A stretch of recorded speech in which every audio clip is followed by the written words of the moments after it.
चल हो जा शुरू।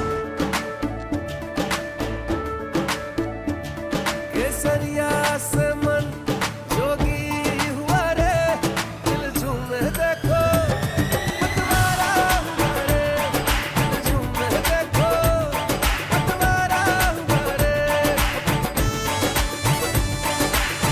हर पल मनाओ केसरी त्योहार। विमल, बोलो जुबान केसरी। एलजी साहब से मैं और आतिशी मिलने आए थे। हमारी 1-1.25 घंटा मीटिंग हुई। एलजी साहब ने 3 ट्राइपॉड लगा के कैमरे लगा रखे थे। अब बोल रहे थे कि मैं इस मीटिंग को रिकॉर्ड कर रहा हूं। हमने कहा करो सर, बिल्कुल करो। कि आप हथनी कुंड बराज के दरवाजे खोल दीजिए, उसके गेट खोल दीजिए, दिल्ली वालों का पानी छोड़ दीजिए। देखिए, आरोप नहीं है, ये फैक्ट है। ये आप हमारे किसी भी प्लांट पे जाके हमारे फ्लो मीटर्स चेक कर लीजिए। जब आतिशी अनशन पे बैठी थी तब हरियाणा 100 MGD कम पानी दे रहा था। 613 MGD की जगह 513 MGD दे रहा था। मगर जब से वो अनशन पे बैठी है 17 MGD और कम हो गया है। यानी कि अब 117 MGD पानी जो है वो कम आ रहा है। और आप 17 MGD का मतलब समझ सकते हैं कि करीब करीब 4,85,000 लोगों के हिस्से का पानी हरियाणा ने कम कर दिया, जो कि बहुत शर्मसार है। हरियाणा की भारतीय जनता पार्टी सरकार जानबूझ के दिल्ली के लोगों के खिलाफ एक षड्यंत्र कर रही है। मैं तो एलजी साहब को बहुत छोटा सा निवेदन कर रहा हूं, पता नहीं वो क्यों इतना डर रहे हैं। एलजी साहब से मैं और आतिशी मिलने आए थे। हमारी 1-1.25 घंटा मीटिंग हुई। एलजी साहब ने 3 ट्राइपॉड लगा के कैमरे लगा रखे थे। अब बोल रहे थे कि मैं इस मीटिंग को रिकॉर्ड कर रहा हूं। हमने कहा करो सर, बिल्कुल करो। मैं एलजी साहब से ये कह रहा हूं कि आप उस मीटिंग को आउट कर दीजिए ना, आप उस वीडियो रिकॉर्डिंग को पब्लिक कर दीजिए। पूरे देश के सामने भारतीय जनता पार्टी और उनके लगाए हुए विनय सक्सेना एलजी साहब एक्सपोज हो जाएंगे।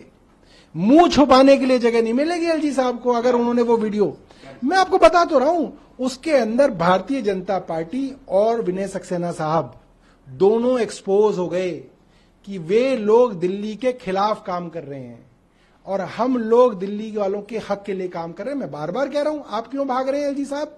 आप डर क्यों रहे हैं? आप करिए ना, वीडियो एक्सपोज करिए। अगर हम गलत है तो हमको दुनिया जान जाएगी हम गलत है, अगर आप गलत है तो आपको जान जाएगी। जो लोग भी इस तरीके के मरीजों को देखते आए हैं उनको मालूम है कि कई ऐसी गंभीर बीमारियां होती हैं जिसके अंदर बॉडी वेट लगातार गिरता है। मैं नहीं चाहता और हम नहीं चाहते कि मतलब सोच भी नहीं सकते कि इस तरीके की बीमारी उनको हो जाए। मगर किसी भी गंभीर बीमारी का पहले डायग्नोज होना बहुत जरूरी है ताकि उसका इलाज समय पे शुरू हो सके। बार बार कहने के बावजूद भी अभी तक उनके कैंसर के टेस्ट नहीं कराए गए, किडनी के टेस्ट और वाइटल ऑर्गन्स के टेस्ट नहीं कराए जा रहे हैं। हम चाहते हैं इस तरीके से गंभीर तौर पे वजन घटना ये साधारण बात नहीं है। हम कोई चीज तो नहीं मांग रहे उनसे, और जेल के अंदर तो प्रावधान है इस चीज का कि आप टेस्ट करा लें। तो आप ये टेस्ट क्यों नहीं कराने चाहते? आप क्या चाहते हैं कि केजरीवाल जी को क्या हो जाए? तो बड़ी गंभीर बात है। देखिए, आप सोचिए कितनी बड़ी बात है कि आज एग्जाम होना था, एक रात पहले आपने उसको पोस्टपोन कर दिया। लोगों ने फ्लाइट की टिकट बुक करा रखी थी। कई लोग ऑलरेडी फ्लाइट लेके सेंटर्स पे पहुंच चुके थे। कई लोग होटलों में ऑलरेडी पहुंच चुके थे कि अगले दिन एग्जाम देना है। इस तरीके से आप कितने लोगों का आपने नुकसान किया। दूसरी बात, हिंदुस्तान की पूरे विश्व में जिस चीज के लिए पूछ है वो ये है कि हिंदुस्तान की इंजीनियरिंग, हिंदुस्तान की MBBS specialities, super specialities, MBAs, ये बहुत विश्वसनीय एग्जाम्स के थ्रू जो है बहुत अच्छे लेवल के प्रोफेशनल्स निकालती है। इसीलिए आज सिलिकॉन वैली के अंदर हमारे सॉफ्टवेयर इंजीनियर्स की पूछ है। इसीलिए दुनिया की बड़ी बड़ी कंपनियों के CEO, CXOs ये सब भारतीय हैं। इसीलिए अमेरिका, UK, यूरोप के अंदर बड़े बड़े हॉस्पिटल्स के अंदर HOD स्पेशलिस्ट भारतीय हैं। आप जिस तरीके से पूरी की पूरी शिक्षा व्यवस्था को बर्बाद कर रहे हैं, लोगों का विश्वास हिंदुस्तान और हिंदुस्तान की प्रोफेशनल्स के ऊपर से हट जाएगा। ये बहुत गंभीर मामला है। और अपनी ही एजेंसी से जांच कराना, वो भी CBI से, जिसके बारे में बीजेपी खुद कहती थी कि ये सरकार का तोता है, उससे आप जांच कैसे करा सकते हैं? क्या एक सरकारी एजेंसी उसी सरकार के भ्रष्टाचार को उजागर कर सकती है?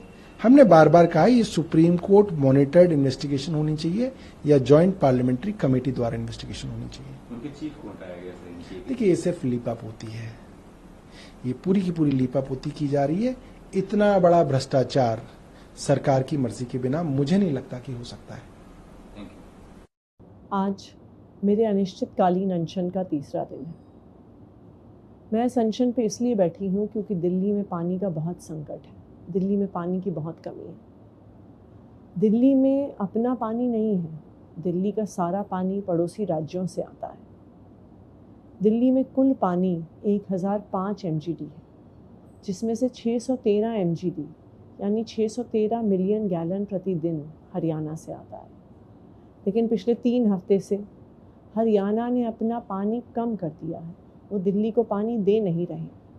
वो सिर्फ 513 MGD यानी 100 मिलियन गैलन प्रतिदिन कम पानी दिल्ली के लिए छोड़ रहे हैं। 1 MGD पानी से 28,500 लोगों को पानी मिलता है।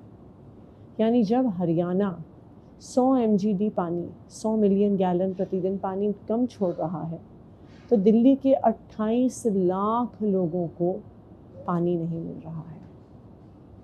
हरियाणा सरकार कहती है कि हमारे पास पानी ही नहीं है, हम दिल्ली को पानी कहाँ से दे दें। लेकिन कल बहुत सारे पत्रकार हथनी कुंड बराज गए, जहाँ से दिल्ली के लिए पानी छोड़ा जाता है। वहाँ पे सबने फ़ोटो ली, वीडियो दिखाई, और उसमें साफ साफ दिख रहा है कि हथनी कुंड बराज में पानी है, उसमें पानी भरा हुआ है। लेकिन जिन गेट से दिल्ली के लिए पानी छोड़ा जाता है, उस गेट को बंद किया गया है, वहाँ से पानी नहीं छोड़ा जा रहा है। तो मेरी हरियाणा सरकार से हाथ जोड़ के विनती है कि आप हथनी कुंड बराज के दरवाजे खोल दीजिए, उसके गेट खोल दीजिए, दिल्ली वालों का पानी छोड़ दीजिए। दिल्ली वालों के जो हक का पानी है वो उन्हें मिलना चाहिए। जब तक हरियाणा सरकार दिल्ली वालों को अपने हक का पानी नहीं देगी, जब तक हथनी कुंड बराज के गेट नहीं खोलेगी, तब तक ये अनिश्चितकालीन अनशन जारी रहेगा।